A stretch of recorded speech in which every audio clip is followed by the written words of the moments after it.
Oh look, Bungie put out another difficult piece of content, and because they make good shit, the same conversation around difficulty has popped up again for like the 12th time.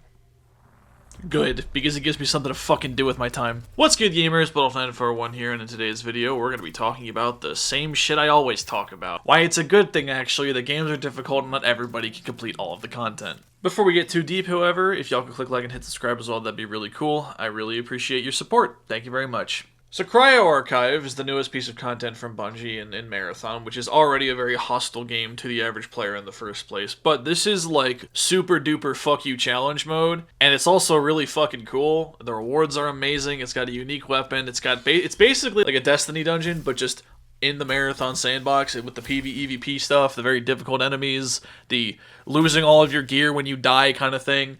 And it's sparked some discourse about difficulty. Again. Yay. Time is a flat fucking circle, dude. Many a critic has said it before me in much nicer ways, and with more, or less, depending on your definition, colorful words, but sometimes the difficulty is part of the fucking point. You are not supposed to stroll over things that are meant to be a challenge. You are not meant to solo things that are meant to be completed with a group. You are not meant to kill God without stressing yourself out, at the very least, a little bit. The strength of your opposition is as important to the narrative as the resolve you bring forth to oppose it.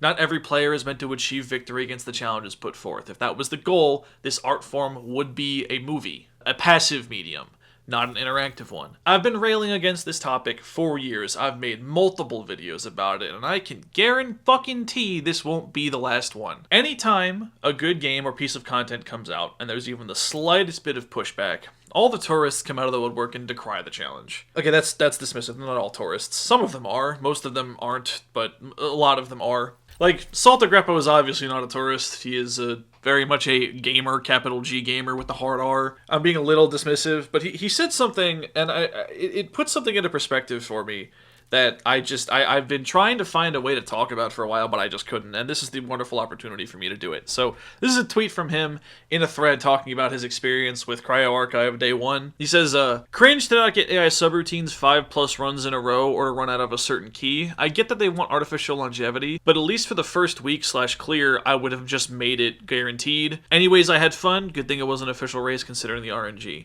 And I want to focus specifically on here. It says artificial longevity. Look, my fellow Italian, Salt, specifically to you. You don't know me. I'm just some asshole, but I want to talk specifically about that phrasing. You are fighting the timer. It's not artificial longevity. You are fighting the timer. Not just the in-game timer, mind you, but the literal forward march of time. The mental strain of being on in a stressful environment where you could just lose all your shit at a moment's notice for an extended period of time, maybe even multiple of them, is part of the challenge. Sometimes, things just go south and you lose all the coin flips. That sucks. Adapt or die. If every event happened the same way every time, first week or not, it would become predictable, and that isn't the goal of the design team. It's not artificial longevity any more than a standard game with random events is artificial variety. It's intentional game design. Using the phrasing artificial longevity invokes the artificial difficulty conversation, and I gotta be honest, man, all this artificial difficulty talk bores me. It's baby's first difficulty discourse because it never takes into consideration what it actually means, or what the game designers wanted the player to deal with. I say this as somebody who used to pull it out in discussions, and I probably still will because it makes me sound smarter than I am. I'm not better than you, my shit stinks just like the rest of you guys. But it's a thought-terminating data point that has little to no basis in reality unless the developers have come out and said clearly that was their goal. People were doing something too quickly and we just wanted to make it last a little longer. People were like, unless that was the goal that was explicitly stated, it has no basis in reality. But to the people that aren't Salt, right? Maybe the people that are not used to trying to do things that are difficult and they really just want to experience something on easy mode or they're scared by whatever challenge has been put up in front of them, whatever roadblocks they've come across have scared them away for whatever fucking reason. I promise you, just because something looks daunting and you'll probably fail multiple attempts, it's probably easier than it seems. And even if it's not, the experience of tackling progressively harder challenges to build up the gear and learn best practices in order to prepare for the one that will kick the shit out of you will make you a better player at whatever game you are scared of. I promise you. Challenging yourself shouldn't just be, well, I don't want to feel the friction. The friction is how you become a better player. That's the way progressive difficulty spikes work. If it was just about the challenge, and there wasn't, like, if it wasn't designed to be beaten, there would be a lot less of a barrier to entry for all these different things. They would just throw you in the deep end and say, suffer. There's a reason why Cryo Archive is the final map that requires you to have all these other investments in play, right? And even then, nothing ventured, nothing gained. That's clearly a core element to Marathon's intended experience. Be it time or gear, everything you do costs something. Look at the locked doors as a microcosm of this. You gotta find a key, which to be honest will probably just be off of buying a template in the armory. Then you gotta load into a match and not get downed at all, or it'll break. Then exfil so it turns into an actually functioning key. Then go back in. You gotta get to wherever the locked door you're opening is. Opening the door makes hella noise, and the doors cannot be closed to buy you some time to prepare for if you get surprised butt-sexed by another squatter player. Which you will do, because this game is really fucking funny with its melee balance. Holy fucking shit, this was annoying.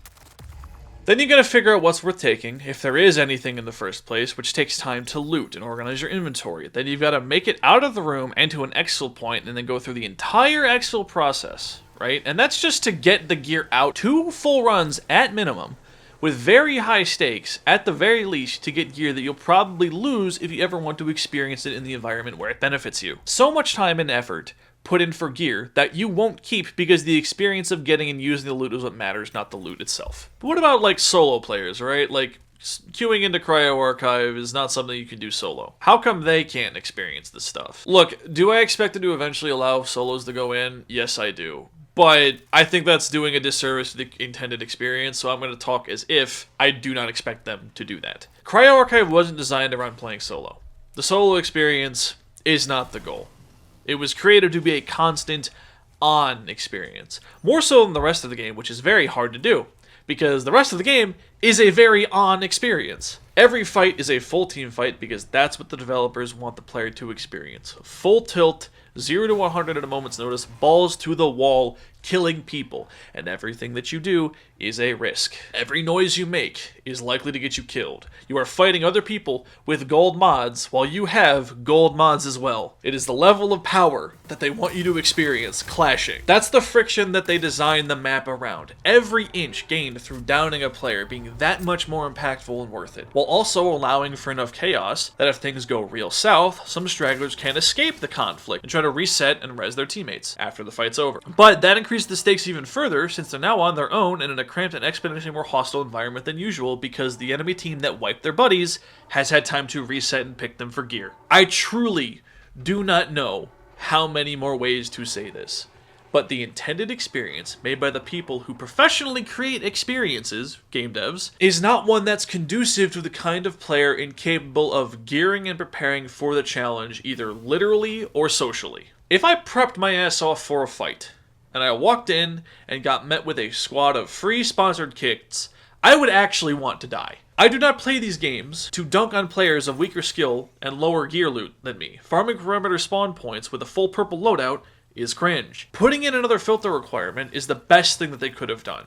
Like, it's quite literally like a poker buy-in. The big boy table means big boy money, and if I don't have the cash, me playing would ruin the experience for everybody else at the table that wants a higher stakes environment. I'm not sitting at the side of the table complaining that they won't let me play with the $5 I found on the floor outside. I'm going away and I'm playing with the $5 tables. And I'm working my way up to being at the high stakes table. Like, the gambling analogy is a fucking mess. Don't gamble, kids. It's really bad for you. It destroys communities and ruins lives. Don't gamble.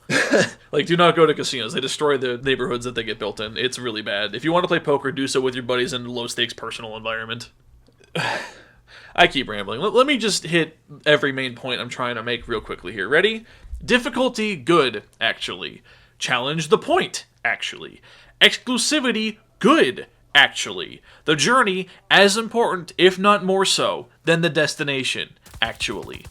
That is it. If the developers wanted to create an experience with the kind of friction that pushes the majority of players away and has a low completion rate, then good. They did it. That's what they wanted to do. That's what they wanted to make. Marathon, and any other game with that design goal in mind for that matter, is better for that. I don't care if not everybody's going to be able to do it. I don't care if it hurts player population numbers. A game that is built around a niche, that is built to appeal to a very specific subset of players, is a better game than one that appeals to as many people as possible. We have seen this time and time again. The lack of a design, philosophy, and focus hurts games so much more than ones that have a clear vision and a clear direction pushing them in a very specific way. Arrowhead's quote of "a game for everybody is a game for nobody" is something that I wholly subscribe to.